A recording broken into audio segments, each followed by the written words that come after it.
नमस्कार, सत श्री अकाल, आदाब। मेरा नाम मनदीप पूनिया है ਤੇ ਤੁਸੀਂ ਸੁਣ ਰਹੇ ਹੋ ਪੰਜਾਬੀ ਰੇਡੀਓ ਯੂਐਸਏ। ਮੈਂ ਇੱਕ ਵਾਰ ਫਿਰ ਹਾਜ਼ਰ ਹਾਂ ਨਵੇਂ ਬੁਲਟਨ ਦੇ ਨਾਲ ਤੇ ਸ਼ੁਰੂਆਤ ਕਰਦੇ ਹਾਂ ਅੱਜ ਦੀ ਮੁੱਖ ਖਬਰਾਂ ਤੋਂ। ਭਾਰਤ ਨੇ ਆਪਣੇ ਨਾਗਰਿਕਾਂ ਨੂੰ ਇੱਕ ਬਿਆਨ ਜਾਰੀ ਕਰਕੇ ਕਿਹਾ ਹੈ ਕਿ ਉਹ ਅਗਲੇ ਸੂਚਨਾ ਤੱਕ ਈਰਾਨ ਅਤੇ ਇਜ਼ਰਾਈਲ ਦੇ ਵਿੱਚ ਯਾਤਰਾ ਨਾ ਕਰਨ। ਪ੍ਰਧਾਨ ਮੰਤਰੀ ਨਰਿੰਦਰ ਮੋਦੀ ਨੇ ਆਪੋਜੀਸ਼ਨ ਲੀਡਰਾਂ ਤੇ ਹਮਲਾ ਬੋਲਦਿਆਂ ਕਿਹਾ ਹੈ ਕਿ ਇਹ ਉਹ ਲੋਕ ਨੇ ਜਿਹੜੇ ਕਿ ਸੌਣ ਮਹੀਨੇ 'ਚ ਮਟਨ ਬਣਾ ਕੇ ਮੌਜ ਲੈਂਦੇ ਨੇ। ਪ੍ਰਧਾਨ ਮੰਤਰੀ ਨਰਿੰਦਰ ਮੋਦੀ ਵੱਲੋਂ ਮਟਨ ਖਾਣ ਨੂੰ ਇਸ਼ੂ ਬਣਾਏ ਜਾਣ ਤੋਂ ਬਾਅਦ ਵਿਪਕਸ਼ ਦੇ ਆਗੂ ਤੇਜਸਵੀ ਯਾਦਵ ਦਾ ਵੀ ਵੱਡਾ ਬਿਆਨ ਸਾਹਮਣੇ ਆਇਆ ਹੈ। ਉਹਨਾਂ ਨੇ ਕਿਹਾ ਹੈ ਕਿ ਪ੍ਰਧਾਨ ਮੰਤਰੀ ਨਰਿੰਦਰ ਮੋਦੀ ਕੰਮ ਦੀਆਂ ਗੱਲਾਂ ਤੇ ਧਿਆਨ ਹਟਾਉਣ ਵਾਸਤੇ ਇਸ ਕਿਸਮ ਦੇ ਖਾਣ ਪੀਣ ਦੀਆਂ ਚੀਜ਼ਾਂ ਤੇ ਕਮੈਂਟ ਕਰ ਰਹੇ ਨੇ। ਦਿੱਲੀ ਦੀ ਤਿਹਾੜ ਜੇਲ੍ਹ 'ਚ ਬੰਦ ਮੁੱਖ ਮੰਤਰੀ ਅਰਵਿੰਦ ਕੇਜਰੀਵਾਲ ਦੀ ਮੁਸ਼ਕਲਾਂ ਥੰਮਣ ਦਾ ਨਾਂ ਨਹੀਂ ਲੈ ਰਹੀ। ਈਡੀ ਤੋਂ ਬਾਅਦ ਹੁਣ ਸੀਬੀਆਈ ਨੇ ਵੀ ਉਹਨਾਂ ਦੇ ਖਿਲਾਫ ਸਬੂਤ ਹੋਣ ਦੀ ਗੱਲ ਕਹੀ ਹੈ ਅਤੇ ਕੋਰਟ ਤੋਂ ਰਿਮਾਂਡ ਮੰਗਿਆ ਹੈ। ਮੌਕੇ ਤੇ ਚੱਲ ਰਹੇ ਲੋਕ ਸਭਾ ਚੋਣਾਂ ਨੂੰ ਲੈ ਕੇ ਸੀਐਸਡੀਐਸ ਦਾ ਇੱਕ ਸਰਵੇ ਸਾਹਮਣੇ ਆਇਆ ਹੈ ਜਿਹਦੇ 'ਚ 80% ਭਾਰਤੀਆਂ ਨੇ ਮੰਨਿਆ ਹੈ ਕਿ ਇਹ ਦੇਸ਼ ਸਾਰੇ ਧਰਮਾਂ ਦਾ ਦੇਸ਼ ਹੈਗਾ ਅਤੇ 11% ਨੇ ਮੰਨਿਆ ਹੈ ਕਿ ਇਹ ਦੇਸ਼ ਸਿਰਫ ਹਿੰਦੂਆਂ ਦਾ ਦੇਸ਼। ਜੰਮੂ ਦੇ ਉਧਮਪੁਰ ਨਗਰ ਦੇ ਵਿੱਚ ਇੱਕ ਰੈਲੀ ਨੂੰ ਸੰਬੋਧਿਤ ਕਰਦਿਆਂ ਨਰਿੰਦਰ ਮੋਦੀ ਨੇ ਕਿਹਾ ਹੈ ਕਿ ਜੰਮੂ ਕਸ਼ਮੀਰ ਦੇ ਵਿੱਚ ਇਹ ਇੱਕ ਟ੍ਰੇਲਰ ਹੈ, ਇਸ ਤੋਂ ਬਾਅਦ ਇੱਥੇ ਵਿਧਾਨ ਸਭਾ ਚੋਣ ਵੀ ਹੋਣਗੇ ਤੇ ਇੱਥੇ ਆਤੰਕਵਾਦ ਦਾ ਸਮਾਂ ਲੱਦ ਗਿਆ ਹੈ। ਜੰਮੂ ਤੋਂ ਉਲਟ ਕਸ਼ਮੀਰ ਦੇ ਵਿੱਚ ਅੱਡ ਕਿਸਮ ਦੇ ਹਾਲਾਤ ਹਨ। ਕਸ਼ਮੀਰ ਘਾਟੀ ਦੇ 3 ਸੀਟਾਂ ਤੇ ਉੱਥੋਂ ਦੀ ਖੇਤਰੀ ਪਾਰਟੀ ਪੀਡੀਪੀ ਅਤੇ ਨੈਸ਼ਨਲ ਕਾਨਫਰੰਸ ਮਜ਼ਬੂਤ ਹਨ। ਨੈਸ਼ਨਲ ਕਾਨਫਰੰਸ ਦੇ ਵੱਡੇ ਆਗੂ ਉਮਰ ਅਬਦੁੱਲਾ ਬਾਰਾਮੂਲਾ ਤੋਂ ਚੋਣ ਲੜਨਗੇ, ਰਊਲੁੱਲਾ ਸ੍ਰੀਨਗਰ ਤੋਂ ਚੋਣ ਲੜਨਗੇ ਤੇ ਅਨੰਤਨਾਗ ਰਜੌਰੀ ਵਾਲੀ ਸੀਟ ਤੋਂ ਪੀਡੀਪੀ ਦੀ ਮਹਿਬੂਬਾ ਮੁਫਤੀ ਚੋਣ ਲੜੂਗੀ। ਕਾਂਗਰਸ ਦੇ ਵੱਡੇ ਆਗੂ ਦਿਗਵਿਜੇ ਸਿੰਘ ਨੇ ਚੋਣ ਆਯੋਗ ਤੇ ਗੰਭੀਰ ਆਰੋਪ ਲਾਏ ਹਨ। ਉਹਨਾਂ ਨੇ ਕਿਹਾ ਹੈ ਕਿ ਉਹ ਪਿਛਲੇ 1 ਸਾਲ ਤੋਂ ਇਲੈਕਸ਼ਨ ਕਮਿਸ਼ਨ ਨੂੰ ਮਿਲਣਾ ਚਾਹੁੰਦੇ ਨੇ ਪਰ ਉਹਨਾਂ ਨੂੰ ਇਲੈਕਸ਼ਨ ਕਮਿਸ਼ਨ ਸਮਾਂ ਨਹੀਂ ਦੇ ਰਿਹਾ ਹੈ। ਉਹ ਇਲੈਕਸ਼ਨ ਕਮਿਸ਼ਨ ਅੱਗੇ ਵੀਵੀਪੈਟ ਵਾਲੇ ਮਸਲੇ ਤੇ ਗੱਲ ਕਰਨਾ ਚਾਹੁੰਦੇ ਨੇ। ਇਹ ਸੀਗੀਆਂ ਅੱਜ ਦੀਆਂ ਮੁੱਖ ਖਬਰਾਂ। ਹੁਣ ਕਰਦੇ ਆਪਾਂ ਇਹਨਾਂ ਖਬਰਾਂ ਦਾ ਵਿਸ਼ਲੇਸ਼ਣ ਤੇ ਸ਼ੁਰੂਆਤ ਕਰਦੇ ਹਾਂ ਸਭ ਤੋਂ ਪਹਿਲੀ ਖਬਰ ਤੋਂ, ਜਿਹੜੇ ਕਿ ਹੈਗੀ ਆ ਇੰਡੀਅਨ ਗਵਰਨਮੈਂਟ ਨੇ ਇੱਕ ਐਡਵਾਈਜ਼ਰੀ ਜਾਰੀ ਕਰਕੇ ਕਿਹਾ ਹੈ ਕਿ ਉਹਨਾਂ ਦੇ ਨਾਗਰਿਕ ਈਰਾਨ ਅਤੇ ਇਜ਼ਰਾਈਲ ਦੇ ਵਿੱਚ ਟਰੈਵਲ ਨਾ ਕਰਨ ਕਿਉਂਕਿ ਉੱਥੇ ਸੇਫ ਨਹੀਂ ਹੈ, ਉੱਥੇ ਜੰਗ ਲੱਗੀ ਹੋਈ ਹੈ। ਹੁਣ ਮੈਂ ਤੁਹਾਨੂੰ ਇੱਕ ਦੂਜੀ ਖਬਰ ਯਾਦ ਕਰਾਉਂਦਾ ਜਿਹੜੇ ਕਿ ਕੱਲ ਮੈਂ ਬੁਲਟਨ ਦੇ ਵਿੱਚ ਦੱਸੀ ਸੀ ਕਿ ਇੰਡੀਆ ਨੇ ਅਪ੍ਰੈਲ ਤੇ ਮਈ ਮਹੀਨੇ ਦੇ ਵਿੱਚ 6000 ਮਜ਼ਦੂਰਾਂ ਨੂੰ ਇਜ਼ਰਾਈਲ ਦੇ ਵਿੱਚ ਭੇਜਣ ਦਾ ਫੈਸਲਾ ਲਿਆ ਹੈ। ਇਜ਼ਰਾਈਲ ਦੇ ਨਾਲ ਇੰਡੀਆ ਦਾ ਇੱਕ ਅਲਾਇੰਸ ਹੋਇਆ ਸੀਗਾ ਜਿਹਦੇ 'ਚ ਇਜ਼ਰਾਈਲ ਵਾਲਿਆਂ ਨੇ ਮੰਗ ਕੀਤੀ ਸੀਗੀ ਕਿ ਸਾਡੇ ਇੱਥੇ ਜੰਗ ਲੱਗੀ ਹੋਈ ਹੈ ਤੇ ਸਾਨੂੰ ਮਜ਼ਦੂਰਾਂ ਦੀ ਲੋੜ ਹੈ, ਤੁਸੀਂ ਮਜ਼ਦੂਰ ਭੇਜੋ, ਤੇ ਇੰਡੀਆ ਵਾਲਿਆਂ ਨੇ ਫਟਾਮੀ ਭਰ ਦਿੱਤੀ ਸੀ ਤੇ ਹੁਣ 6000 ਮਜ਼ਦੂਰ ਉੱਥੇ ਭੇਜੇ ਜਾ ਰਹੇ ਨੇ। ਪਰ ਆਪਣੇ ਜਿਹੜੇ ਸਿਟੀਜ਼ਨ ਹੈਗੇ ਉਹਨਾਂ ਨੂੰ ਇਹ ਕਹਿ ਰਹੇ ਨੇ ਕਿ ਤੁਸੀਂ ਉੱਥੇ ਟਰੈਵਲ ਨਾ ਕਰੋ ਕਿਉਂਕਿ ਉੱਥੇ ਸੇਫ ਨਹੀਂ ਹੈ। ਤੋ ਇਹ ਦੋਵੇਂ ਇੱਕ ਹਿਸਾਬ ਨਾਲ ਆਪਾਂ ਕਹੀਏ ਤਾਂ ਅੱਡ-ਅੱਡ ਕਿਸਮ ਦੀਆਂ ਗੱਲਾਂ ਨੇ। ਹੁਣ ਜੇ ਮਜ਼ਦੂਰ ਹੈਗੇ ਆ ਉਹਨਾਂ ਦੀ ਸੇਫਟੀ ਤੁਹਾਨੂੰ ਕੋਈ ਪਰਵਾਹ ਨਹੀਂ, ਉੱਥੇ ਉਹਨਾਂ ਨੂੰ ਤੁਸੀਂ ਮਜ਼ਦੂਰੀ ਕਰਨ ਵਾਸਤੇ ਭੇਜ ਰਹੇ ਹੋ ਕਿਉਂਕਿ ਤੁਸੀਂ ਇਜ਼ਰਾਈਲ ਨਾਲ ਆਪਣੇ ਜਿਹੜੇ ਰਿਲੇਸ਼ਨ ਹੈਗੇ ਉਹ ਚੰਗੇ ਬਣਾ ਕੇ ਰੱਖਣਾ ਚਾਹੁੰਦੇ ਹੋ।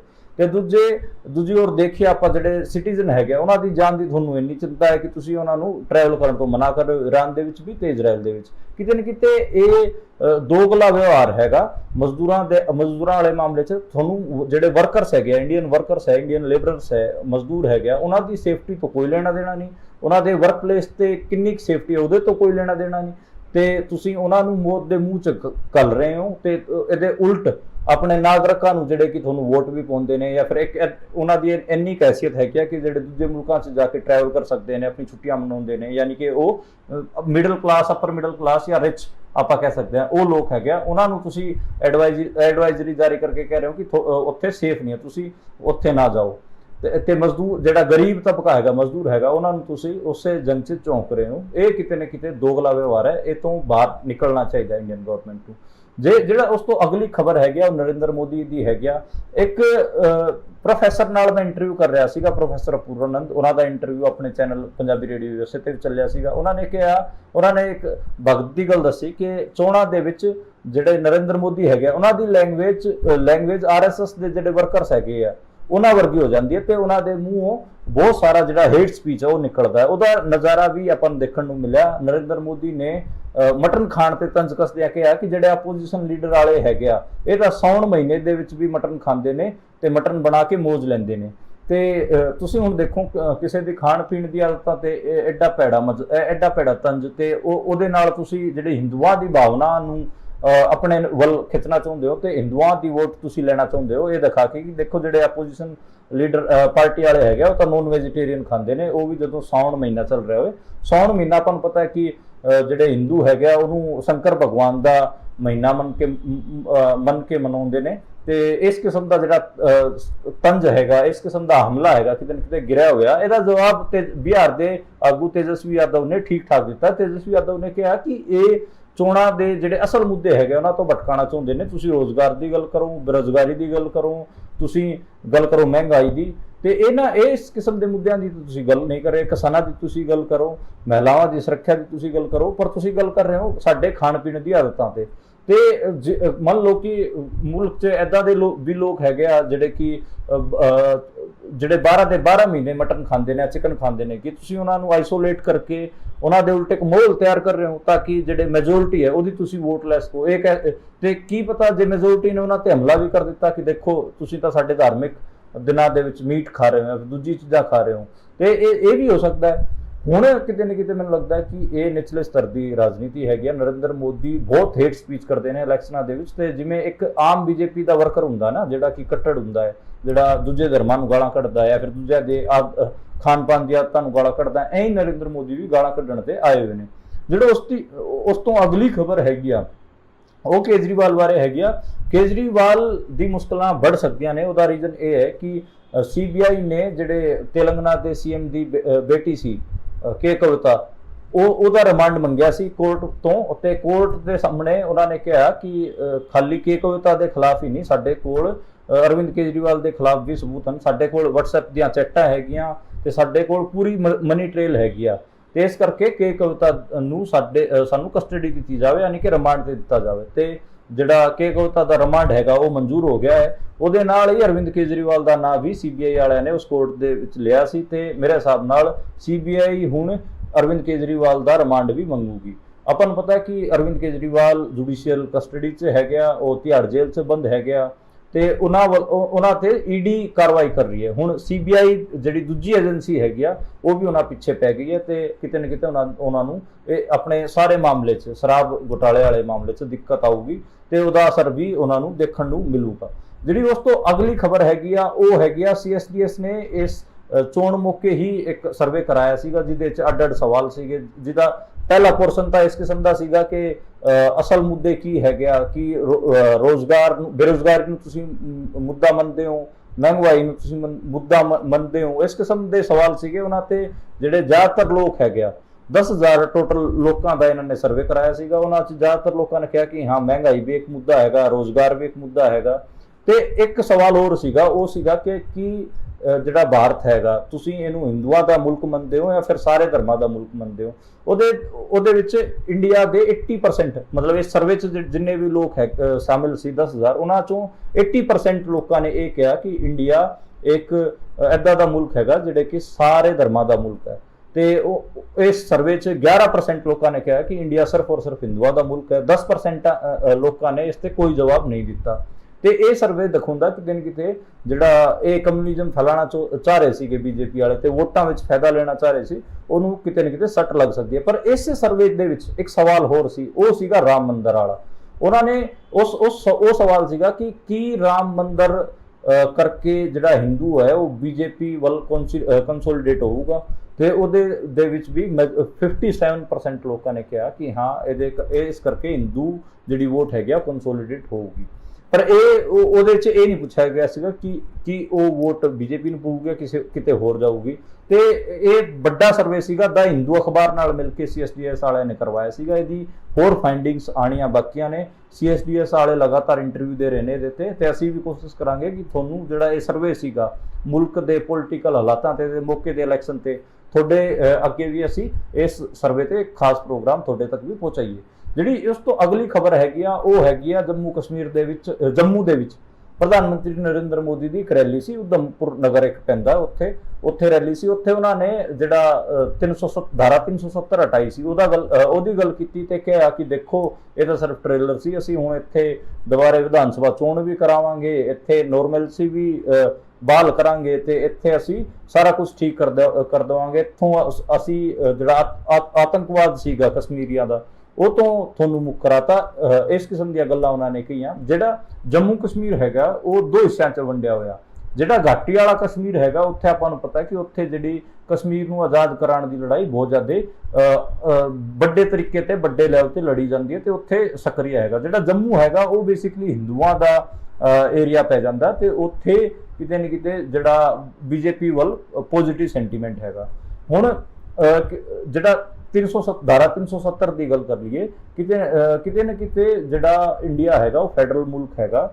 ਕਸ਼ਮੀਰ ਨੂੰ ਆਪਾਂ ਨੂੰ ਪਤਾ ਹੈ ਕਿ ਕੁਝ ਖਾਸ ਕਿਸਮ ਦੇ ਛੋਟਾਂ ਦਿੱਤੀਆਂ ਹੋਈਆਂ ਸੀ ਤੇ ਖਾਸ ਕਿਸਮ ਦੇ ਪ੍ਰਾਵਧਾਨ ਸੀ धारा 370 ਚ। ਉਹ ਹਟਾਉਣ ਤੋਂ ਬਾਅਦ ਕਸ਼ਮੀਰੀ ਆਪਣੇ ਆਪ ਨੂੰ ਆਈਸੋਲੇਟ ਫੀਲ ਕਰਦੇ ਰਹੇ। ਉੱਥੇ ਸਭ ਤੋਂ ਜ਼ਿਆਦਾ ਲੰਬੇ ਵਕਤ ਤੱਕ ਆਪਾਂ ਕਹਿ ਲਈਏ ਕਿ ਉੱਥੇ ਇੰਟਰਨੈਟ ਸ਼ਟਡਾਊਨ ਰਿਹਾ। ਉਸ ਤੋਂ ਬਾਅਦ ਹੁਣ ਉਹਨਾਂ ਨੇ ਜਿਹੜੇ ਉੱਥੋਂ ਦੀ ਸਰਕਾਰ ਸੀ ਉਹ ਖਾਰਿਜ ਕਰਤੀ ਸੀ ਤੇ ਉੱਥੇ ਰਾਸ਼ਟਰਪਤੀ ਸ਼ਾਸਨ ਲਾਤਾ ਸੀਗਾ। ਤੇ ਇਸ ਜਦੋਂ ਰਾਸ਼ਟਰਪਤੀ ਸ਼ਾਸਨ ਕਿਸੇ ਸੂਬੇ ਦੇ ਵਿੱਚ ਲੱਗਦਾ ਹੈਗਾ ਤੇ ਉੱਥੇ ਜਿਹੜਾ ਰਾਜਪਾਲ ਹੈਗਾ ਯਾਨੀ ਕਿ ਗਵਰਨਰ ਹੈ ਉਹ ਰੂਲ ਕਰਨ ਲੱਗ ਜਾਂਦਾ ਤੇ ਉੱਥੇ ਹੁਣ ਗਵਰਨਰ ਰੂਲ ਆਪਾਂ ਕਹਿ ਸਕਦੇ ਹਾਂ ਕਿ ਉੱਥੇ ਲਾਗੂ ਹੈਗਾ। 2018 ਦੇ ਵਿੱਚ ਉਹਨਾਂ ਨੇ ਬੀਜੇਪੀ ਵਾਲਿਆਂ ਨੇ ਸਰਕਾਰ ਉੱਥੇ ਡੇਗੀ ਸੀ ਤੇ ਉੱਥੇ ਰਾਸ਼ਟਰਪਤੀ ਸ਼ਾਸਨ ਲਾਇਆ ਸੀਗਾ।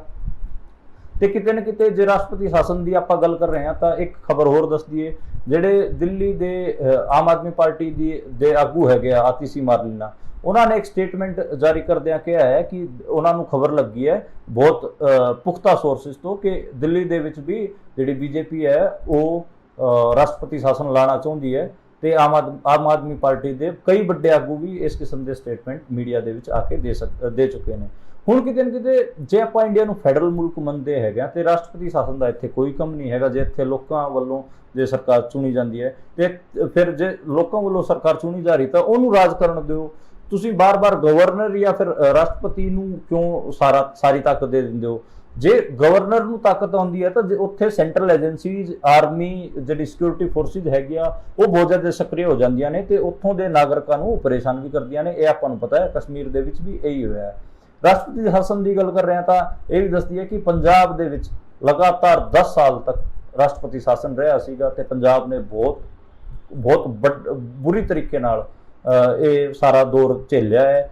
ਨੌਜਵਾਨ ਮੁੰਡਿਆਂ ਦੀ ਮੌਤਾਂ ਦਾ ਆਪਾਂ ਨੂੰ ਪਤਾ ਹੈ, ਹਿਊਮਨ ਰਾਈਟ ਜਿਹੜੀ ਵਾਇਲੇਸ਼ਨ ਪੰਜਾਬ ਦੇ ਵਿੱਚ ਹੋਈ ਹੈ ਵੱਡੇ ਲੈਵਲ ਤੇ ਉਹ ਵੀ ਆਪਾਂ ਨੂੰ ਪਤਾ, ਫਰਜ਼ੀ ਜਿਹੜੇ ਐਨਕਾਊਂਟਰ ਹੋਏ ਆ ਉਹਨਾਂ ਦਾ ਵੀ ਆਪਾਂ ਨੂੰ ਪਤਾ ਹੈ। ਇਸੇ ਹਿਸਾਬ ਨਾਲ ਕਸ਼ਮੀਰ ਨੇ ਵੀ 13 ਸਾਲ ਤੱਕ ਜਿਹੜਾ ਆਪਾਂ ਪਹਿਲਾਂ ਪੰਜਾਬ ਸਭ ਤੋਂ ਪਹਿਲੇ ਨੰਬਰ ਤੇ ਹੁੰਦਾ ਸੀਗਾ 2018 ਤੋਂ ਪਹਿਲਾਂ, ਜਿਹਨੇ 10 ਸਾਲ ਝੇਲਿਆ ਸੀਗਾ ਜਿਹੜਾ ਰਾਸ਼ਟਰਪਤੀ ਸ਼ਾਸਨ। ਦੂਜੇ ਨੰਬਰ ਤੇ ਕਸ਼ਮੀਰ ਹੁੰਦਾ ਸੀਗਾ, ਉੱਥੇ 8 ਸਾਲ ਤੱਕ ਰਾਸ਼ਟਰਪਤੀ ਸ਼ਾਸਨ ਝੇਲਿਆ ਗਿਆ ਸੀਗਾ। ਲੇਕਿਨ 2018 ਤੋਂ ਲੈ ਕੇ ਹੁਣ 2024 ਤੱਕ 6 ਸਾਲ ਹੋ ਗਏ ਕਸ਼ਮੀਰ 'ਚ ਤੇ ਕਸ਼ਮੀਰ ਦੇ ਵਿੱਚ ਹੁਣ 13 ਤੋਂ 14 ਸਾਲ ਹੋ ਗਏ ਉਹਨਾਂ ਨੂੰ ਰਾਸ਼ਟਰਪਤੀ ਸ਼ਾਸਨ ਝੇਲਦੇ ਆ। ਤੇ ਇਸ ਕਰਕੇ ਪਹਿਲੇ ਨੰਬਰ ਤੇ ਕਸ਼ਮੀਰ ਹੈ, ਦੂਜੇ ਨੰਬਰ ਤੇ ਪੰਜਾਬ ਹੈ। ਮਣੀਪੁਰ ਦੇ ਵਿੱਚ ਵੀ ਬਹੁਤ ਵਾਰੀ ਰਾਸ਼ਟਰਪਤੀ ਸ਼ਾਸਨ ਲਾਇਆ ਗਿਆ। ਨਾਰਥ ਈਸਟ ਦੇ ਤਾਂ ਕਈ ਸਟੇਟਾਂ ਤੇ ਜਿਹੜੇ ਰਾਸ਼ਟਰਪਤੀ ਸ਼ਾਸਨ ਲਾਏ ਗਏ ਤਾਂ ਕਿਤੇ ਨਾ ਕਿਤੇ ਜਿਹੜੀ ਲੋਕਾਂ ਵੱਲੋਂ ਚੁਣੀ ਹੋਈ ਸੂਬੇ ਦੀ ਸਰਕਾਰ ਹੈ ਉਹਨਾਂ ਨੂੰ ਦੇਖ ਕੇ ਉੱਥੇ ਜਿਹੜੀ ਕੇਂਦਰੀ ਏਜੰਸੀਆਂ ਹੈਗੀਆਂ, ਗਵਰਨਰ ਹੈਗਾ, ਰਾਸ਼ਟਰਪਤੀ ਹੈਗਾ, ਇੰਡੀਅਨ ਆਰਮੀ ਹੈਗਾ, ਉਹ ਰਾਜ ਚਲਾਉਣ ਲੱਗ ਜਾਂਦੀ ਹੈ ਤੇ ਉੱਥੇ ਲੋਕਾਂ ਨਾਲ ਧੱਕਾ ਕਰਦੀ ਹੈ। ਇਹ ਵੀ ਆਪਾਂ ਸਾਰਿਆਂ ਨੂੰ ਪਤਾ ਹੈ। ਤੇ ਜਿਹੜਾ ਇੰਡੀਆ ਦਾ ਫੈਡਰਲ ਸਟਰਕਚਰ ਹੈ ਕਿਤੇ ਨਾ ਕਿਤੇ ਰਾਸ਼ਟਰਪਤੀ ਸ਼ਾਸਨ ਲਾਉਣ ਕਰਕੇ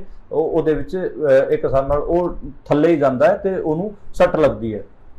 ਜਿਹੜੀ ਉਸ ਤੋਂ ਅਗਲੀ ਖਬਰ ਦੀ ਆਪਾਂ ਗੱਲ ਕਰੀਏ, ਕਸ਼ਮੀਰ ਬਾਰੇ ਆਪਾਂ ਗੱਲ ਹੀ ਕਰ ਰਹੇ ਹਾਂ। ਕਸ਼ਮੀਰ ਘਾਟੀ ਦੇ ਵਿੱਚ ਵੀ ਲੋਕ ਸਭਾ ਚੋਣ ਇਹਨਾਂ ਨੇ ਕਰਾਉਣ ਦਾ ਫੈਸਲਾ ਲਿਆ ਹੈ। ਉੱਥੇ ਬੀਜੇਪੀ ਦਾ ਕੁਝ ਵੀ ਨਹੀਂ ਹੈ। ਕਸ਼ਮੀਰ ਘਾਟੀ ਦੇ ਵਿੱਚ 3 ਸੀਟਾਂ ਪੈਂਦੀਆਂ ਨੇ। ਇੱਕ ਤਾਂ ਆਪਾਂ ਨੂੰ ਪਤਾ ਬਾਰਾਮੂਲਾ ਵਾਲੀ ਪੈਂਦੀ ਹੈ। ਉੱਥੇ ਜਿਹੜਾ ਨੈਸ਼ਨਲ ਕਾਨਫਰੰਸ ਦਾ ਲੀਡਰ ਹੈਗਾ ਉਮਰ ਅਬਦੁੱਲਾ, ਜਿਹੜਾ ਕਸ਼ਮੀਰ ਦਾ ਮੁੱਖ ਮੰਤਰੀ ਵੀ ਪਹਿਲਾਂ ਰਿਹਾ ਹੈ, ਉਹ ਚੋਣ ਲੜ ਰਿਹਾ। ਉਹ ਕਿਤੇ ਨਾ ਕਿਤੇ ਉੱਥੋਂ ਸਟਰੋਂਗ ਕੈਂਡੀਡੇਟ ਮੰਨਿਆ ਜਾਂਦਾ ਹੈ। ਸ਼੍ਰੀਨਗਰ ਤੋਂ ਨੈਸ਼ਨਲ ਕਾਨਫਰੰਸ ਦਾ ਦੂਜਾ ਆਗੂ ਰਹਿਉਲਾ ਉਹ ਜ਼ਿਆਦਾ ਸਟਰੋਂਗ ਹੈ। ਤੇ ਜਿਹੜਾ ਉਹ ਰਜੌਰੀ ਵਾਲੀ ਸੀਟ ਹੈਗੀ ਆ, ਰਜੌਰੀ ਵਾਲੀ ਸੀਟ ਤੇ ਪੀਡੀਪੀ ਦੀ ਆਗੂ ਮਹਿਬੂਬਾ ਮੁਫਤੀ ਜਿਹੜੇ ਕਿ ਸਾਬਕਾ ਮੁੱਖ ਮੰਤਰੀ ਵੀ ਹੈਗੇ ਆ ਜੰਮੂ ਕਸ਼ਮੀਰ ਦੇ, ਉਹ ਉੱਥੇ ਮਜ਼ਬੂਤ ਹੈਗਾ। ਤੇ ਉੱਥੇ 3 ਸੀਟਾਂ ਤੇ ਬੀਜੇਪੀ ਦਾ ਕੋਈ ਨਾਮੋ ਨਿਸ਼ਾਨ ਨਹੀਂ। ਉੱਥੇ 3 ਸੀਟਾਂ ਤੇ ਉਹਨਾਂ ਦਾ ਉੱਥੋਂ ਦੀ ਜਿਹੜੀ ਖੇਤਰੀ ਪਾਰਟੀਆਂ ਹੈਗੀਆਂ ਨੈਸ਼ਨਲ ਕਾਨਫਰੰਸ ਤੇ ਪੀਡੀਪੀ ਉਹ ਹੀ ਜਿੱਤ ਕੇ ਆਉਣਗੀਆਂ।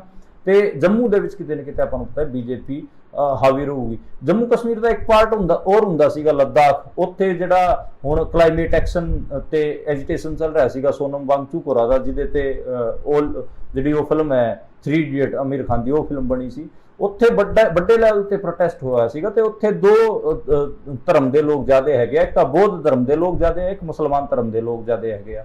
ਤੇ ਲੱਦਾਖੀ ਲੋਕਾਂ ਨੇ ਠੀਕ ਠਾਕ ਉੱਥੇ ਮੋਬਿਲਾਈਜੇਸ਼ਨ ਕੀਤੀ ਤੇ ਉੱਥੇ ਲੱਦਾਖੀ ਲੋਕਾਂ ਨੇ ਪੂਰਨ ਰਾਜ ਦੀ ਜਿਹੜੀ ਹੈਗੀ ਆ ਮੰਗ ਕੀਤੀ ਸੀ, ਕਿਹਾ ਸੀਗਾ ਕਿ ਸਾਨੂੰ ਅੱਡ ਤੋਂ ਸੂਬਾ ਦਿਓ ਤੇ ਜਿਹੜਾ ਸੂਬੇ ਦਾ ਜਿਹੜਾ ਸਟੇਟਸ ਉਹਨੂੰ ਬਹਾਲ ਕਰੋ ਤੇ ਸਾਨੂੰ ਜਿਹੜਾ ਕਿ ਤੁਸੀਂ ਕੇਂਦਰ ਸ਼ਾਸਿਤ ਪ੍ਰਦੇਸ਼ ਬਣਾ ਰੱਖਿਆ ਹੈ ਇਹਦੇ ਤੋਂ ਸਾਨੂੰ ਛੁਟਕਾਰਾ ਦਿਓ। ਉਸ ਤੋਂ ਜਿਹੜੀ ਅਗਲੀ ਖਬਰ ਦੀ ਆਪਾਂ ਗੱਲ ਕਰੀਏ ਉਹ ਹੈਗੀ ਆ ਕਾਂਗਰਸ ਦੇ ਵੱਡੇ ਆਗੂ ਦਿਗਵਿਜੇ ਸਿੰਘ ਬਾਰੇ। ਦਿਗਵਿਜੇ ਸਿੰਘ ਮੱਧ ਪ੍ਰਦੇਸ਼ ਤੋਂ ਆਉਂਦੇ ਨੇ ਤੇ ਉਹਨਾਂ ਨੇ ਚੋਣ ਆਯੋਗ ਨੂੰ ਇੱਕ ਸ਼ਿਕਾਇਤ ਲਾਈ ਸੀ ਤੇ ਉਹਨਾਂ ਤੋਂ ਮਿਲਣ ਦਾ ਸਮਾਂ ਵੀ ਮੰਗਿਆ ਸੀਗਾ ਪਰ ਉਹਨਾਂ ਨੂੰ ਸਮਾਂ ਨਹੀਂ ਦਿੱਤਾ ਗਿਆ। ਦਿਗਵਿਜੇ ਸਿੰਘ ਪੁੱਛਣਾ ਚਾਹੁੰਦੇ ਸੀਗੇ ਕਿ ਜਿਹੜੇ ਇਹ ਵੀਵੀਪੈਟ ਮਸ਼ੀਨ ਹੈਗੀ ਆ, ਈਵੀਐਮ ਤੋਂ ਅੱਡ ਇੱਕ ਵੀਵੀਪੈਟ ਮਸ਼ੀਨ ਵੀ ਹੁੰਦੀ ਹੈ, ਕੀ ਉਹ ਇੰਟਰਨੈਟ ਨਾਲ ਕਨੈਕਟ ਹੁੰਦੀ ਹੈ, ਉਹਦੇ ਵਿੱਚ ਕਿਹੜਾ ਸੌਫਟਵੇਅਰ ਲੱਗਿਆ ਹੁੰਦਾ ਤੇ ਉਹਦਾ ਪੂਰਾ ਜਿਹੜਾ ਸਿਸਟਮ ਹੈ ਉਹ ਕਿਸ ਕਿਸਮ ਦਾ ਹੈ। ਇਹ 3 ਸਵਾਲ ਦਿਗਵਿਜੇ ਸਿੰਘ ਜਾਣਨਾ ਚਾਹੁੰਦੇ ਸੀਗੇ ਪਰ ਪਿਛਲੇ 1 ਸਾਲ ਤੋਂ ਚੋਣ ਆਯੋਗ ਨੇ ਉਹਨਾਂ ਨੂੰ ਕਿਸੇ ਵੀ ਕਿਸਮ ਦਾ ਸਮਾਂ ਨਹੀਂ ਦਿੱਤਾ। ਉਹਨਾਂ ਨਾਲ ਕੋਈ ਵੀ ਗੱਲਬਾਤ ਜਿਹੜਾ ਚੋਣ ਆਯੋਗ ਹੈ ਉਹਨੇ ਨਹੀਂ ਕੀਤੀ ਹੈ। ਇਸ ਕਰਕੇ ਜਿਹੜੇ ਦਿਗਵਿਜੇ ਸਿੰਘ ਹੈ ਉਹਨਾਂ ਨੂੰ ਪ੍ਰੈਸ ਕਾਨਫਰੰਸ ਕਰਨੀ ਪਈ ਤੇ ਉਹਨਾਂ ਨੂੰ ਇਹ ਜਿਹੜਾ ਸਾਰਾ ਮਾਮਲਾ ਸੀਗਾ ਇਹਦੇ ਤੇ ਖੁੱਲ ਕੇ ਆ ਕੇ ਬੋਲਣਾ ਪਿਆ। ਹੁਣ ਇਹ ਤੋਂ ਇਲਾਵਾ ਜੇ ਆਪਾਂ ਗੱਲ ਕਰੀਏ ਤੇ ਇੱਕ ਖਬਰ ਕੱਲ ਵੀ ਮੈਂ ਦੱਸੀ ਸੀ ਕਿ ਆਮ ਆਦਮੀ ਪਾਰਟੀ ਨੂੰ ਤੋੜਨ ਵਾਲੀ ਗੱਲ ਖਾਸੀ ਚੱਲੀ ਹੋਈ ਹੈ ਤੇ ਆਮ ਆਦਮੀ ਪਾਰਟੀ ਦੇ 10 ਵੱਡੇ ਆਗੂ ਕਿਤੇ ਨਾ ਕਿਤੇ ਗਾਇਬ ਹੈ ਗਿਆ ਤੇ ਇਹ ਕਿਹਾ ਜਾ ਰਿਹਾ ਕਿ ਦਿੱਲੀ ਦੇ ਵਿੱਚ ਆਮ ਆਦਮੀ ਪਾਰਟੀ ਨੂੰ ਬੀਜੇਪੀ ਤੋੜ ਲਊਗੀ। ਜਿਹੜੇ ਰਾਘਵ ਚੱਡਾ ਹੋ ਰਹੀ, ਸਵਾਤੀ ਮਾਲੀਵਾਲ ਹੋ ਰਹੀ, ਉਹ ਬਾਹਰ ਬੈਠੇ ਨੇ, ਉਹਨਾਂ ਬਾਰੇ ਪਤਾ। ਇੱਕ ਕੈਲਾਸ਼ ਗਹਿਲੋਤ ਦਾ ਨਾਮ ਵੀ ਅੱਗੇ ਆ ਰਿਹਾ। ਕੈਲਾਸ਼ ਗਹਿਲੋਤ ਆਪਾਂ ਨੂੰ ਪਤਾ ਹੈ ਕਿ ਦਿੱਲੀ ਦੇ ਵਿੱਚ ਟਰਾਂਸਪੋਰਟ ਦਾ ਮਹਿਕਮਾ ਉਹਨਾਂ ਕੋਲ ਹੈਗਾ, ਕੈਬਨਿਟ ਦੇ ਵਿੱਚ ਟਰਾਂਸਪੋਰਟ ਮਿਨਿਸਟਰ ਹੈਗਾ, ਨਜ਼ਰਗੜ੍ਹ ਤੋਂ ਆਉਂਦੇ ਨੇ।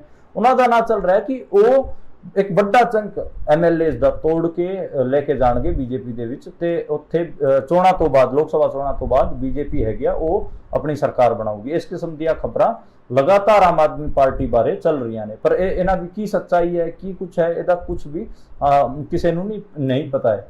ਤੇ ਹੁਣ ਆਪਾਂ ਜਿਹੜੀ ਆਖਰੀ ਖਬਰ ਹੈ ਉਹਦੇ ਬਾਰੇ ਗੱਲ ਕਰ ਲਈਏ। ਉਹ ਕਿਸਾਨ ਅੰਦੋਲਨ ਬਾਰੇ ਹੈਗੀ ਆ। ਕਿਸਾਨ ਅੰਦੋਲਨ ਦੇ ਵਿੱਚ ਮੈਂ ਪਰਸੋਂ ਦੱਸਿਆ ਸੀਗਾ ਕਿ ਉੱਥੇ ਅੱਗ ਲੱਗੀ ਸੀਗੀ, ਅੱਗ ਲੱਗਣ ਕਰਕੇ ਟੈਂਟ ਤੇ ਟਰੈਕਟਰ ਜਲ ਗਏ ਸੀਗੇ। ਉੱਥੇ ਹੁਣ ਸਾਰਾ ਕੁਝ ਠੀਕ ਹੈ, ਰਾਤ ਪਹੁੰਚ ਗਈ ਸੀਗੀ, ਕਿਸੇ ਵੀ ਕਿਸਾਨ ਨੂੰ ਸੱਟ ਫੇਟ ਨਹੀਂ ਲੱਗੀ ਸੀਗੀ, ਉਹ ਸੀਗਾ। ਪਰ ਇੱਕ ਖਬਰ ਹੋਰ ਸੀ। ਆਪਾਂ ਨੂੰ ਪਤਾ ਹੈ ਕਿ ਮਾਰਚ ਮਹੀਨੇ ਦੇ ਵਿੱਚ ਜਿਹੜੇ ਕਿਸਾਨ ਸੀਗੇ ਉਹਨਾਂ ਨੇ ਪੰਜਾਬ ਹਰਿਆਣਾ ਹਾਈ ਕੋਰਟ ਦਾ ਰੁਖ ਕੀਤਾ ਸੀਗਾ ਕਿਉਂਕਿ ਉਹਨਾਂ ਤੇ ਜਿਹੜਾ 13 ਫਰਵਰੀ ਤੋਂ ਲੈ ਕੇ 21 ਫਰਵਰੀ ਤੱਕ ਜਿਹੜਾ ਤਸ਼ੱਦਦ ਹੋਇਆ ਸੀ, ਜਿਹਦੇ 'ਚ ਇੱਕ ਮੁੰਡੇ ਦੀ ਮੌਤ ਵੀ ਹੋ ਗਈ ਸੀ, ਸ਼ਹੀਦ ਕਿਸਾਨ ਸ਼ੁਭਕਰਨ ਸਿੰਘ ਦੀ ਮੌਤ ਹੋਈ ਸੀ। ਤੇ ਇੱਕ ਕਿਸਾਨ ਸੀਗਾ ਪ੍ਰੀਤਪਾਲ ਸਿੰਘ, ਉਹਨੂੰ ਹਰਿਆਣਾ ਪੁਲਿਸ ਨੇ ਚੱਕ ਲਿਆ ਸੀਗਾ ਤੇ ਉਹਦੇ ਹੱਡ, ਪੈਰ, ਲੱਤਾਂ ਸਾਰੀਆਂ ਤੋੜ ਦਿੱਤੀਆਂ ਸੀ ਤੇ ਉਹਦਾ ਜਬਾੜਾ ਵੀ ਤੋੜ ਦਿੱਤਾ ਸੀ ਤੇ ਉਹਨੂੰ ਫਿਰ ਬਾਅਦ 'ਚ PGI ਰੋਹਤਕ ਜਾ ਕੇ ਸਿੱਟਤਾ ਸੀ।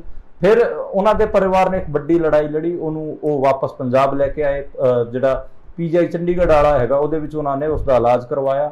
ਉਸ ਤੋਂ ਬਾਅਦ ਕਿਤੇ ਨਾ ਕਿਤੇ ਜਾ ਕੇ ਉਹ ਮੁੰਡਾ ਬੋਲਣ ਜੋਗਾ ਹੋਇਆ, ਉਹਨੇ ਸਟੇਟਮੈਂਟਾਂ ਵੀ ਦਿੱਤੀਆਂ। ਪਰ ਇਹਨਾਂ ਸਾਰੇ ਮਾਮਲਿਆਂ ਨੂੰ ਲੈ ਕੇ ਜਿਹੜੇ ਕਿਸਾਨ ਹੈਗੇ ਹਰਿਆਣਾ ਪੰਜਾਬ ਦੇ, ਉਹ ਹਾਈ ਕੋਰਟ ਦੇ ਵਿੱਚ ਗਏ ਸੀ ਤੇ ਹਾਈ ਕੋਰਟ ਨੇ ਪੁਲਿਸੀਆ ਤਸ਼ੱਦਦ ਦੀ ਜਿਹੜੀ ਇੱਕ ਇਨਵੈਸਟੀਗੇਸ਼ਨ ਕਮੇਟੀ ਬਣਾਈ ਸੀ ਤੇ ਕਿਹਾ ਸੀਗਾ ਇਹ ਕਮੇਟੀ 1 ਮਹੀਨੇ ਦੇ ਵਿੱਚ ਸਾਰੀ ਰਿਪੋਰਟ ਸਾਡੇ ਸਾਹਮਣੇ ਪੇਸ਼ ਕਰੂਗੀ। ਤੇ ਉਹ ਜਿਹੜੀ ਕਮੇਟੀ ਬਣਾਈ ਸੀ ਉਹ ਹੁਣ ਇਨਵੈਸਟੀਗੇਟ ਕਰ ਰਹੀ ਹੈ। ਉਹਨੇ ਪੰਜਾਬ ਪੁਲਿਸ ਨੂੰ ਝਾੜ ਵੀ ਲਾਈ ਹੈ ਕਿ ਤੁਸੀਂ ਪ੍ਰੀਤਪਾਲ ਵਾਲੇ ਮਾਮਲੇ ਦੇ ਵਿੱਚ 0 FIR ਕਿਉਂ ਦਰਜ ਕੀਤੀ, ਜਦੋਂ ਉਹ ਸਾਰਾ ਕੁਝ ਦੱਸ ਰਿਹਾ ਕਿ ਕੌਣ ਸੀਗਾ, ਕਿਵੇਂ ਉਹਨੂੰ ਚੱਕਿਆ, ਕਿਹਨੇ ਚੱਕਿਆ, ਤੇ ਉਹ ਸਾਰਾ ਕੁਝ ਕਲੀਅਰ ਹੈ। ਤੁਸੀਂ ਕਿਉਂ 0 FIR ਕਰ ਰਹੇ ਹੋ, ਬਾਈ ਨੇਮ ਤੁਸੀਂ FIR ਕਰੋ। ਤੇ ਉਹ ਇਨਵੈਸਟੀਗੇਸ਼ਨ ਟੀਮ ਪ੍ਰਿਤਪਾਲ ਨੂੰ ਐਂਬੂਲੈਂਸ ਦੇ ਵਿੱਚ ਬਿਠਾ ਕੇ, ਕਿਉਂਕਿ ਉਹ ਚੱਲ ਤਾਂ ਸਕਦਾ ਨਹੀਂ, ਉਹਦੇ ਦੋਵੇਂ ਲੱਤਾਂ ਦੇ ਵਿੱਚ ਪਲਸਤਰ ਬੰਨੇ ਹੋਏ ਨੇ ਤੇ ਉਹਦਾ ਜਬਾੜਾ ਵੀ ਏਦਾਂ ਬੰਨਿਆ ਹੋਇਆ ਕਿਉਂਕਿ ਉਹਦਾ ਵੀ ਟ੍ਰੀਟਮੈਂਟ ਚੱਲਿਆ, ਉਹਦਾ ਜਬਾੜਾ ਵੀ ਸਾਰਾ ਤੋੜ ਦਿੱਤਾ ਸੀ ਪੁਲਿਸ ਨੇ। ਤੇ ਉਹਨੂੰ ਲੈ ਕੇ ਗਏ ਖਨੌਰੀ ਬਾਰਡਰ ਤੇ ਖਨੌਰੀ ਬਾਰਡਰ ਦੇ ਵਿੱਚ ਸਾਰਾ ਕੁਝ ਦਿਖਾਇਆ ਤੇ ਇਨਵੈਸਟੀਗੇਸ਼ਨ ਟੀਮ ਨੇ ਪੁੱਛਿਆ ਪ੍ਰਿਤਪਾਲ ਨੂੰ ਕਿ ਦੱਸੋ ਬਾਈ ਕਿੱਥੇ ਕੀ ਹੋਇਆ ਸੀ, ਤੇ ਪ੍ਰਿਤਪਾਲ ਨੇ ਦੱਸਿਆ ਕਿ ਉਹ ਉੱਥੇ ਫਿਰਦਾ ਸੀਗਾ ਤੇ ਉੱਥੋਂ ਹਰਿਆਣਾ ਪੁਲਿਸ ਵਾਲੇ ਉਹਨੂੰ ਚੱਕ ਕੇ ਲੈ ਕੇ ਗਏ ਤੇ ਉਹ ਹਰਿਆਣੇ ਦੇ ਵਿੱਚ ਲੈ ਕੇ ਗਏ ਤੇ ਉਹ ਹਰਿਆਣੇ ਦੇ ਵਿੱਚ ਇੱਕ ਥਾਂ ਪੈਂਦੀ ਹੈ ਨਰਵਾਣਾ, ਉੱਥੇ ਉਹਨਾਂ ਨੂੰ ਕੁੱਟਿਆ ਤੇ ਉਸ ਤੋਂ ਬਾਅਦ ਉਹਨਾਂ ਨੂੰ ਬਹੁਤ ਬੁਰੀ ਤਰੀਕੇ ਨਾਲ ਕੁੱਟਣ ਤੋਂ ਬਾਅਦ PGI ਰੋਹਤਕ ਦੇ ਵਿੱਚ ਉਹ ਸਿੱਟ ਕੇ ਭੱਜ ਗਏ ਸੀਗੇ। ਇਹ ਜਿਹੜੀ ਇਨਵੈਸਟੀਗੇਸ਼ਨ ਟੀਮ ਸਾਹਮਣੇ ਪ੍ਰਿਤਪਾਲ ਨੇ ਆਪਣੀ ਸਟੇਟਮੈਂਟ ਦਿੱਤੀ ਹੈ, ਬਹੁਤ ਜ਼ਰੂਰੀ ਗਵਾਹੀ ਸੀ ਕਿਉਂਕਿ ਜਿਹੜੇ ਹਰਿਆਣਾ ਪੁਲਿਸ ਨੇ ਜੋ ਤਸ਼ੱਦਦ ਢਾਇਆ ਹੈ ਕਿਸਾਨਾਂ ਤੇ ਉਹ ਐਕਸਪੋਜ਼ ਹੋਣਾ ਚਾਹੀਦਾ ਸੀਗਾ ਤੇ ਦੂਜਾ ਜਿਹੜਾ ਪੰਜਾਬ ਪੁਲਿਸ ਦਾ ਵੀ ਰੋਲ ਰਿਹਾ ਹੈ ਕਿਸਾਨਾਂ ਦੇ ਪ੍ਰਤੀ ਉਹ ਵੀ ਐਕਸਪੋਜ਼ ਹੋਣਾ ਚਾਹੀਦਾ ਸੀਗਾ ਤੇ ਉਹ ਵੀ ਐਕਸਪੋਜ਼ ਹੋ ਰਿਹਾ। ਕਿਤੇ ਨਾ ਕਿਤੇ ਭਗਵੰਤ ਮਾਨ ਨੂੰ ਇਸ ਦਾ ਖਾਮਿਆਜ਼ਾ ਵੀ ਭੁਗਤਣਾ ਪਊਗਾ ਕਿ ਉਹਨੇ ਐਨ ਮੌਕੇ ਤੇ ਜਦੋਂ ਲੋੜ ਪਈ ਉਦੋਂ ਜਿਹੜਾ ਸੈਂਟਰ ਸਰਕਾਰ ਸੀਗੀ ਉਹਦੀ ਮਦਦ ਕਰਨੀ ਬਿਹਤਰ ਸਮਝਿਆ, ਬਲਕਿ ਆਪਣੇ ਕਿਸਾਨਾਂ ਨਾਲ ਖੜਾ ਹੋਣਾ ਉਹਨੇ ਠੀਕ ਨਹੀਂ ਸਮਝਿਆ। ਤੇ ਇਹਦੇ ਤੇ ਠੀਕ ਠਾਕ ਕ੍ਰਿਟਿਸਿਜ਼ਮ ਭਗਵੰਤ ਮਾਨ ਦਾ ਪਹਿਲਾਂ ਵੀ ਹੋਇਆ ਤੇ ਅੱਗੇ ਵੀ ਹੋਊਗਾ, ਤੇ ਠੀਕ ਠਾਕ ਝਾੜ ਪੰਜਾਬ ਪੁਲਿਸ ਨੂੰ ਵੀ ਉਸ ਇਨਵੈਸਟੀਗੇਸ਼ਨ ਟੀਮ ਨੇ ਤੇ ਹਾਈ ਕੋਰਟ ਨੇ ਲਾਈ ਹੈ। ਤੇ ਜਿਹੜੀ ਹਰਿਆਣਾ ਪੁਲਿਸ ਸੀ ਉਹਨੇ ਵੀ ਇੱਕ ਪਟੀਸ਼ਨ ਦੁਬਾਰੇ ਦਾਇਰ ਕੀਤੀ ਸੀ ਤੇ ਕਿਹਾ ਸੀਗਾ ਇਸ ਕਿਸਮ ਦੀ ਇਨਵੈਸਟੀਗੇਸ਼ਨ ਨਹੀਂ ਕੀਤੀ ਜਾਣੀ ਚਾਹੀਦੀ, ਕਿਉਂਕਿ ਇਸ ਨਾਲ ਪੁਲਿਸ ਦਾ ਮੋਰਲ ਡਾਊਨ ਹੋਊਗਾ। ਦੇਖੋ ਉਹ ਲੋਕਾਂ ਤੇ ਤਸੱਦਦ ਕਰ ਰਹੇ ਨੇ, ਤਸੱਦਦ ਢਾ ਰਹੇ ਨੇ, ਤੇ ਉਹਦੇ ਜਦੋਂ ਕੋਰਟ ਇਹ ਕਹਿ ਦਿੰਦਾ ਕਿ ਇਹਨਾਂ ਇਨਵੈਸਟੀਗੇਸ਼ਨ ਕਰੋ, ਤੇ ਫਿਰ ਉਹ ਇਨਵੈਸਟੀਗੇਸ਼ਨ ਤੋਂ ਇਸ ਕਰਕੇ ਮਨਾ ਕਰ ਰਹੇ ਨੇ ਕਿਉਂਕਿ ਉਹ ਫਸਣਗੇ ਤਾਂ ਹੀ ਕਿ ਸਾਡਾ ਤਾਂ ਮੋਰਲ ਡਾਊਨ ਹੋ ਜਾਊਗਾ, ਫੋਰਸ ਦਾ ਮੋਰਲ ਡਾਊਨ ਹੋ ਜਾਊਗਾ। ਕਿਤੇ ਨਾ ਕਿਤੇ ਗਲਤ ਹੈ। ਹਿਊਮਨ ਰਾਈਟਸ ਬਾਰੇ ਆਪਾਂ ਬਹੁਤ ਬਾਰ ਗੱਲ ਕਰ ਚੁੱਕੇ ਹਾਂ। ਕਿਸਾਨ ਅੰਦੋਲਨ ਦੇ ਵਿੱਚ ਜਿਹੜੇ ਹਿਊਮਨ ਰਾਈਟਸ ਦੀ ਵਾਇਲੇਸ਼ਨ ਹੋਈ ਹੈ, ਤੇ ਆਪਾਂ ਨੂੰ ਖੁੱਲ੍ਹ ਕੇ ਲਗਾਤਾਰ ਕਰਨੀ ਵੀ ਪਊਗੀ, ਉਹਦੀ ਪੈਰਵੀ ਵੀ ਕਰਨੀ ਪਊਗੀ। ਤੇ ਅੱਡ ਜਿਹੜੇ ਦਰਵਾਜ਼ੇ ਹੈਗੇ ਆ ਜਿੱਥੋਂ ਨਿਆਂ ਮਿਲ ਸਕਦਾ, ਚਾਹੇ ਉਹ ਯੂਨਾਈਟਿਡ ਨੇਸ਼ਨ ਦਾ ਹੋਵੇ, ਕਿਸੇ ਹਿਊਮਨ ਰਾਈਟ ਆਰਗੇਨਾਈਜੇਸ਼ਨ ਦਾ ਹੋਵੇ, ਕੋਰਟਾਂ ਦਾ ਹੋਵੇ, ਜਾਂ ਫਿਰ ਲੋਕਾਂ, ਜੇ ਇਹ ਸਾਰੇ ਦਰਵਾਜ਼ੇ ਵੀ ਕੰਮ ਨਹੀਂ ਕਰਨਗੇ, ਫਿਰ ਭਾਵੇਂ ਲੋਕਾਂ ਦੇ ਦਰਵਾਜ਼ੇ ਹੋਣ ਤਾਂ ਆਪਾਂ ਲੋਕਾਂ ਨੂੰ ਜਾ ਕੇ ਦੱਸਾਂਗੇ। ਤੇ ਇਹ ਜੋ ਕੁਝ ਵੀ ਵਾਪਰਿਆ ਕਿਸਾਨ ਅੰਦੋਲਨ ਦੇ ਵਿੱਚ, ਉਹ ਸਾਰਾ ਆਪਾਂ ਜ਼ਰੂਰ ਚੀਖ ਕੇ ਸਾਰਿਆਂ ਨੂੰ ਬਤਾਵਾਂਗੇ ਤਾਂ ਕਿ ਆਪਣੇ ਕਿਸਾਨਾਂ ਦਾ ਭਲਾ ਹੋ ਸਕੇ।